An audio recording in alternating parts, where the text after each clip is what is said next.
السلام علیکم، آپ دیکھ رہے ہیں K22 نیوز اور میں ہوں حسن تنولی۔ خبر شامل کرتے ہیں سعودی عرب سے، جہاں ساحلی شہر جدہ میں پاک سعودی بزنس کمیونٹی کی جانب سے تقریب منعقد ہوئی، جس میں بڑی تعداد میں پاکستانی اور سعودی شہریوں نے شرکت کی۔ تقریب کا انعقاد فیفا ورلڈ کپ 2034 کی میزبانی کا اعزاز سعودی عرب کو ملنے کی خوشی میں کیا گیا۔ اس موقع پر مقررین کا کہنا تھا کہ فیفا 2034 کی میزبانی ملنا اعزاز کی بات ہے۔ سعودی عرب میں ورلڈ کپ کے انعقاد سے دنیا بھر کے فٹ بال شائقین اور دیگر افراد سعودی عرب کی طرف راغب ہوں گے۔ تقریب میں پنجاب کے سابق وزیر صحت اور ہلال احمر پاکستان کے سابق چیئرمین ڈاکٹر سعید الہی نے خصوصی طور پر شرکت کی۔ ان کا کہنا تھا کہ سعودی عرب کی خوشی پاکستان کی خوشی ہے اور دونوں ممالک کے تعلقات ولی عہد محمد بن سلمان کے وی این کے تحت مضبوط تر ہو رہے ہیں۔ تقریب میں مختلف فورمز کے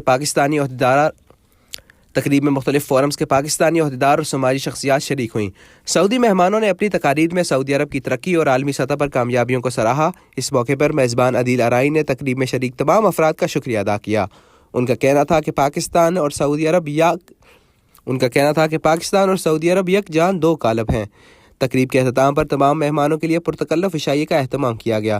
سعودی مہمانوں نے پاکستان اور سعودی عرب کے جھنڈے لہرائے اور خوشی کا اظہار کرتے ہوئے کیک بھی کاٹا گیا۔ خالد نواز چیمہ، K22 نیوز، جدہ۔